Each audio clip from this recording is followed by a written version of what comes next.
lɔlɔtɔwo le aƒetɔ Yesu Kristo me. Megado gbe na mi kem le egbe ƒe ŋkekenyui hã me. Eye wònye dzidzɔ gã aɖe nam kple mɔnukpɔkpɔ tɔxɛ ɖe nam be manɔ mia gbɔ le gaƒoƒo ya me. Anɔ mia gbɔ kple aƒetɔ Mawu Ŋusẽkatãtɔ ƒe nya siwo nye nyateƒenya matrɔ si ke wògatsɔ na mi be miagatsɔ aɖo ŋku enuwo dzi na mi. Abe Mawu ƒe dukɔ ke mi nye enea, Mawu ƒoa nu ƒo na mi eye wòɖia yeƒe nyawo gɔme na mi be ne miate ŋu ase gɔme, be miate ŋu nɔ agbe ɖe nu, ɖe be miate ŋu se gɔme eye atrɔ ɖe eŋuti. Elabe dɔmenyo fofo Mawu ye wònye, amenuvela ye wònye, nublanukpɔla ye wònye, xɔnametɔ ye wònye, ametakpɔla ye wònye, ametaʋlia ye wònye, eye wònye nuwo katã na mi. Mawu ke ƒo nu ƒo na Israelviwo le blema me, eye wòtsɔ Israelviwo wɔ eƒe dukɔ tɔxɛ la, yeya koe nye Mawu ke metrɔ o, egale nenema pɛpɛpɛpɛpɛ, eye eƒe nya hã metrɔ o.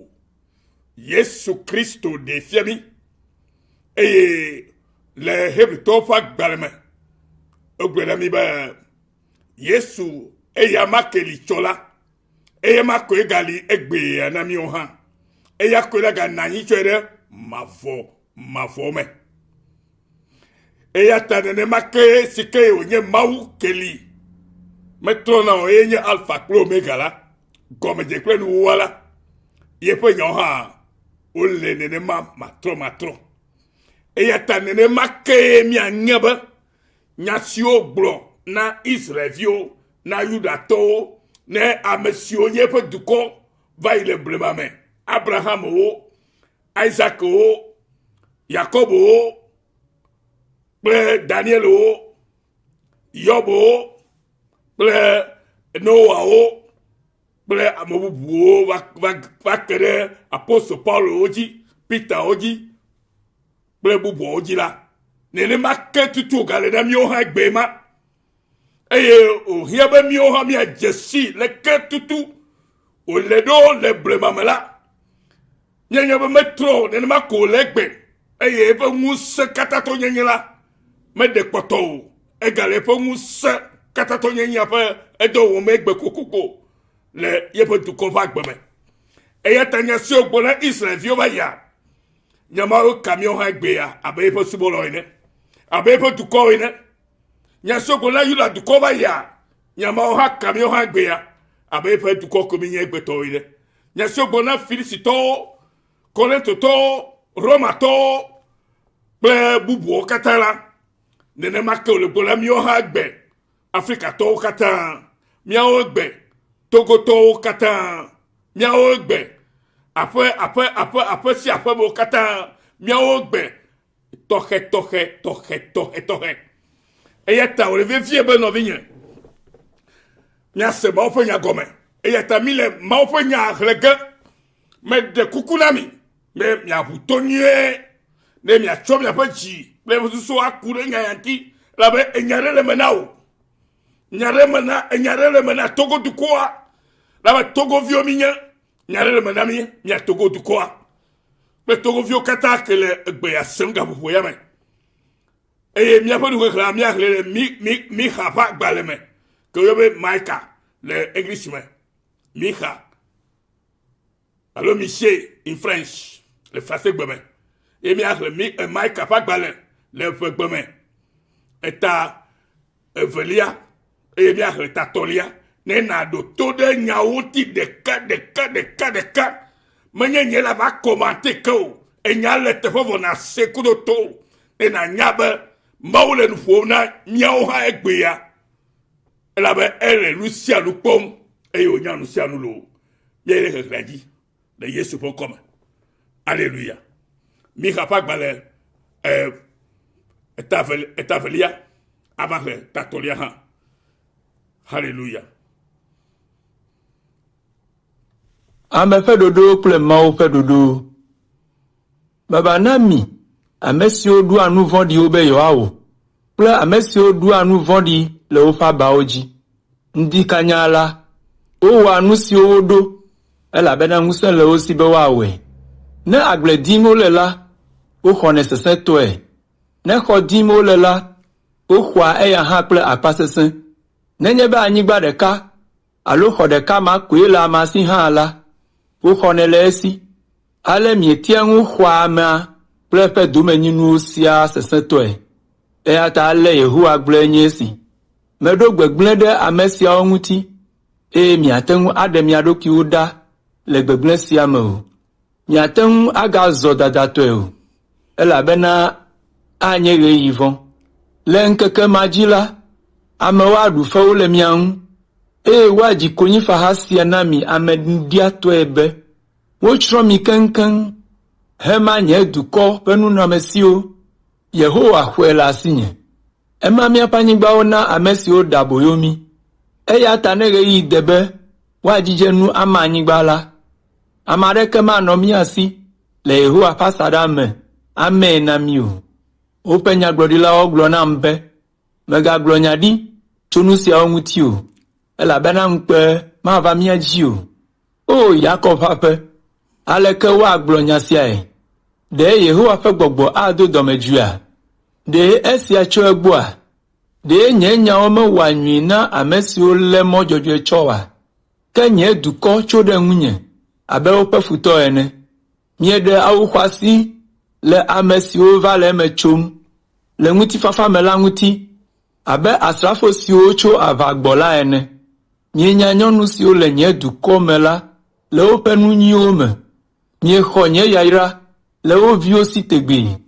Mitso ne miadzo le afi sia, elabena esia menye dzudzɔƒe wònye na mi o. Elabena wodo gu teƒe la, eye wogbãe, ale be womagate ŋu aɖɔe ɖo o. Ne alakpatɔ kple ameblela aɖe va gblɔ be, magblɔ nya ɖi be, wain kple aha nabɔ na mi fũu la, eyae nye nyagblɔɖila si tɔgbi ame siawo lɔ̃na. Mawu do ɖeɖekpɔkpɔ ŋugbe.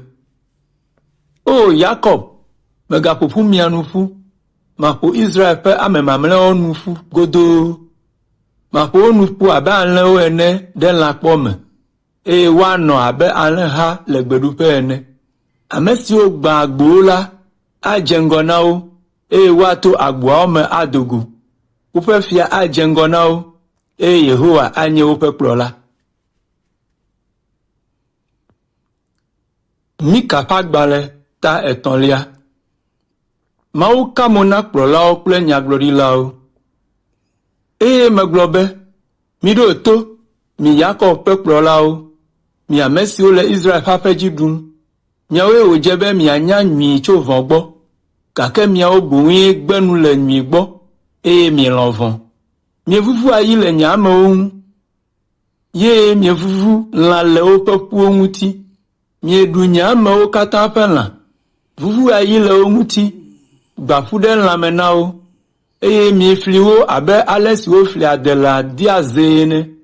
Ekema woado ɣli ayɔ Yehowa gake matɔ na wo o, eye aɣla ƒe mo ɖe wo ɖe nu vɔ̃ siwo wɔ la ta. Ale Yehowa gblɔe nye si. Mi nyagblɔɖila siwo kplɔa amewo tranɛ.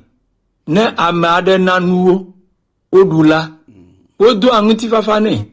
Ke ne ame aɖe mena nu wo o la, woʋua aʋa ɖe ŋuti.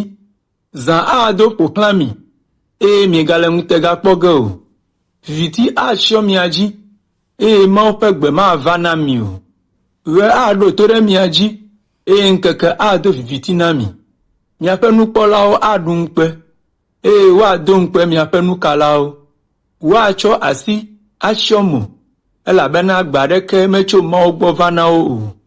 Ke nye la, ŋusẽ yɔ menye taŋtaŋ, Yehowa ƒe gbɔgbɔ le dzinye.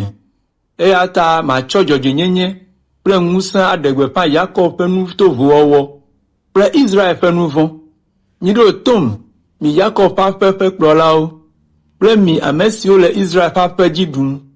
Mi ame siwo gbe nu le dzɔdzɔenyenye gbɔ, eye mietrɔa agbo nu siwo katã le dzɔdzɔe. mi ame siwo tu Zion ɖe ʋukɔkɔɖe anyi dzi kple Yerusalem ɖe vɔ̃ɖinyenye dzi. Miaƒe kplɔlawo xɔ azãnu hafi drɔa ʋɔnu. Miaƒe nunɔlawo fia nu ɖe ga si woaxɔ ta, eye miaƒe nyagblɔɖilawo gblɔa nya ɖi ɖe ga ta. Gake woziɔna ɖe Yehowa ŋu gblɔna be, Yehowa le mía dome, eya ta vɔ̃ aɖeke mawɔ mí o. Miawo ta woŋlɔ Zion abe agble ene. Yerusalem azu glikpo gã ɖeka, eye to si dzi gbedoxɔ le la azu togbe si zu ave.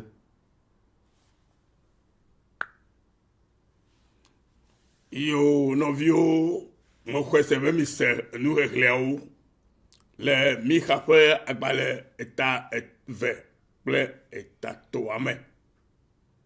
Aƒetɔ ƒo nu ƒo ku ɖe dzɔdzɔnyenye ŋuti. Nɔvi lɔlɔwo, togoviwo, togo dukɔmetɔwo. Dzɔdzɔnyenye nye Mawu. Nuteƒewɔla nye Mawu ke subɔ mi le. Nuteƒewɔla kple dzɔdzɔnyenye ƒe Mawu subɔ mi le. Eya ta ne nye gblɔ be yenye Kristo tɔ alo yenye Mawu subɔla alo yenye prophète alo yenye Mawu ƒe nyagblɔla ne dzɔdzɔnyenye mekpɔ zikpe nɔ le agbewome o la ke ele ɖokuiwo blem eye nya siwo gbɔ le afia mekaɖi be ese mise menye nye la gakɔmante fún o. Inyatɔ ɖe ɖokui fia mi vɔ. Mawu ƒe nyae, Mawu ƒe gbee, na ame si ke si to le la, ne se nya si ke gbɔgbɔa gblɔ na dukɔwo lo. Mawu ne yra mi, ne nɔ kple mi, ne nya siawoa nana be tɔtɔ na va, elabe Mawu ya dɔmenyotɔ wònye, amenuvela wònye, nublanukpɔla wònye, be ne mi trɔ ɖe ŋuti la, atɔ ɖe mia ŋu. Eye ne mi yɔe le nyateƒe me la, atɔ na mi. Eye ne mi subɔ le nyateƒe ƒe gbɔgbɔ me la, aɖe ɖokui fia mi. Mawu ƒe ametakpɔkpɔ kple eƒe ŋutikɔkɔe nanɔ miawo katã dzi.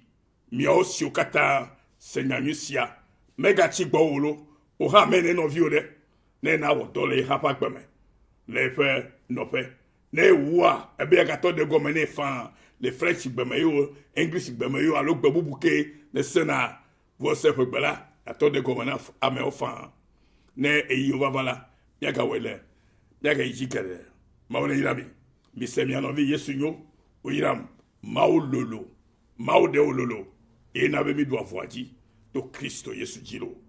O yira miawo katã be miawo mi trɔ zi avɔa dzi ɖo glo le Kristo Yesu ƒe ŋkɔme. Amen. Mawu ƒe gbɔgbɔ na ɖu dzi na miawo katã lo le Yesu ƒe ŋkɔme. Amen.